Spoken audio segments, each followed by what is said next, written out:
अस्सलाम वालेकुम। Today's video is about PMS Urdu essay कि हमने पीएमएस के पेपर के अंदर उर्दू एसे को लिखना किस तरह से है। 30 मार्क्स का ये आपका क्वेश्चन होता है जिसके अंदर आपने उर्दू एसे जो है वो लिखना होता है। आपको 4 टॉपिक्स आते हैं, उन 4 टॉपिक्स में से जिस भी टॉपिक के ऊपर आपको लगता है कि आपकी ग्रिप अच्छी है, आपने उसके ऊपर जो है वो एसे प्रोड्यूस करना होता है। सबसे पहले हम बात करेंगे कि हम लोगों ने एसे जो है उसके अंदर जो वर्ड लिमिट होगी और जो पेज लिमिट है वो क्या होनी चाहिए। सिंस उर्दू जो है वो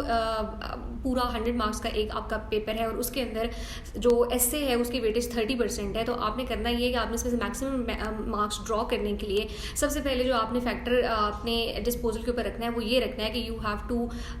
at least give good word count in it. और वो गुड वर्ड काउंट ये होगा कि आपने कम से कम इसके अंदर 7-7.5 पेजेस जो हैं वो लिखने हैं। 7-7.5 pages means like both sides of the page.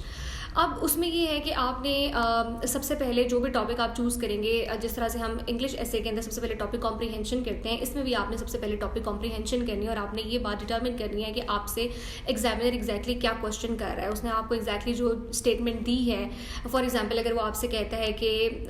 इस्लाम में औरत का मकाम या पाकिस्तान के मुआशी चैलेंजेस, या फिर वो आपसे क्वेश्चन करता है कि कोई भी आपको लिटरेरी स्टेटमेंट दे देता है कि बेमौजा दुनिया में उभरती नहीं कौमें, तो किसी भी टाइप का अगर वो आपको क्वेश्चन देते हैं तो first of all you need to explore exactly कि वो आपसे क्वेश्चन कर क्या रहा है, वो किस डायमेंशन के अंदर सवाल कर रहा है। उसी डायमेंशन के को इसको आपने जो है वो कंटेन उसी के अंदर रहते हुए आपने उसके अकॉर्डिंगली अपनी आउटलाइन, जिसको हम खाका कहते हैं, वो प्रिपेयर करनी है। अब आउटलाइन कुछ लोग जो है वो ये कहते हैं कि अगर आप लिखते हैं तो भी ठीक है, लेकिन सिंस उर्दू के अंदर आपकी जो राइटिंग स्पीड है वो भी थोड़ी इतनी फास्ट नहीं होती, आप आहिस्ता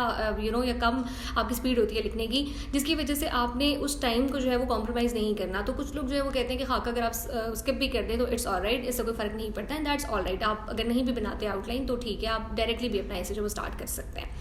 अच्छा, सबसे पहले हम जो है वो उसके अंदर इंट्रोडक्शन देते हैं, उसके अंदर बॉडी पैराग्राफ्स आते हैं। फिर बॉडी पैराग्राफ्स के अंदर हम लोगों ने ऑफ कोर्स कनेक्टर्स जो है वो यूज़ करते हुए जो डिफरेंट हमारे पैरामीटर्स हैं कि किस तरह से हम लोगों ने एक पैराग्राफ को अगले पैराग्राफ के साथ कनेक्ट करना है, उसके अंदर डिफरेंट कनेक्टर्स को यूज़ करते हुए हम लोग अपनी जो है वो ट्रांजिशन को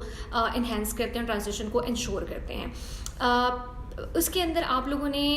जो रेफरेंसिंग करनी है वो बहुत इंपॉर्टेंट है। रेफरेंसिंग के अंदर अगर आपके पास इंग्लिश के रेफरेंसेस है तो उसको आपने उर्दू के अंदर ट्रांसलेट करके लिखना है। लेकिन अगर लेट्स सपोज फॉर एग्जांपल आपको बुक कोट करें, for example why nations fail है अगर, तो आप ऑफ कोर्स उसको ये तो नहीं कहेंगे ना कि कौमें जो वो क्यों डूब जाती हैं, ये तो नहीं लिखेंगे आप। Of course why nations fail is the name of the book, title of the book, तो आपने उसको जो है वो ऑफ कोर्स इंग्लिश के बजाय आप उसको उर्दू के अंदर लिखते हुए आप उसे जो है वो रेफरेंसिंग उसकी करेंगे। सिमिलरली आप जो है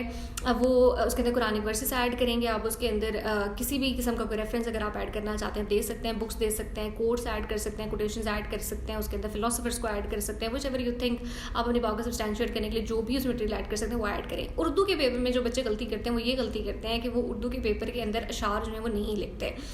कलीदी उर्दू अगर आप प्रिपेयर कर रहे हैं या फिर उर्दू मज़ामीन के लिए कोई भी आप बुक जो है वो रेफ़र कर रहे हैं तो उसमें से जो अशार हैं उनको ज़रूर प्रिपेयर करें। रेलिवेंट आपके पास जो है वो पोइट्री होनी चाहिए जो कि आपने उसके अंदर ऐड करनी है, ताकि आपकी बात ना सिर्फ सब्सटैंशिएट हो बल्कि उर्दू का जो एक स्पिरिट है, जो जिस्ट है, वो भी कंटेन रहे। बिकॉज उर्दू के पेपर के अंदर अगर आप ऐसे लिख रहे हैं और उसके अंदर आप अशार ऐड नहीं करें तो वो इतना ना अच्छा फ्लेवर नहीं आता उससे। So basically to add the flavour into your paper और to add exactly the colour that should be given to your paper, तो वो आपका बेसिकली उर्दू में अशार ऐड करने से ही आएगा। द अदर थिंग इज़ कि आप उसके अंदर जो भी आप रेफरेंस दे रहे हैं उसको हमेशा दूसरे कलर के साथ हाईलाइट करें। फॉर एग्जांपल अगर आप उसके अंदर कोई भी फिलोसफर जो है उसको रेफर कर रहे हैं, कोई बुक बता रहे हैं, कोई उसके अंदर हदीस, कोई वर्स, कोई शेर, whatever you are adding, उसको हमेशा दूसरे कलर के साथ लिखें। फॉर एग्जाम्पल अगर आप ब्लू के साथ लिख रहे हैं तो फिर आप उसको बोल्ड करने के लिए या फिर आप उसको हाईलाइट करने के लिए या तो आप ब्लैक पॉइंटर का यूज़ करें या फिर आप ब्लू मार्कर का यूज़ करें ताकि वो हाईलाइट होकर सामने आ जाए। और फिर उसमें ये कि जहाँ पर आपका ऐसे ख़त्म होगा वहाँ पर आगे आपका पेज अगर बच रहा है और बहुत ज़्यादा उसके अंदर स्पेस है तो फिर तो आप वहाँ से नेक्स्ट क्वेश्चन स्टार्ट कर सकते हैं। लेकिन अगर आपके पास स्पेस थोड़ी सी बची है तो फिर आप नेक्स्ट पेज से अपना नेक्स्ट क्वेश्चन जो है वो स्टार्ट करें। बहुत खूबसूरत इंप्रेशन आता है अगर आप सबसे पहला जो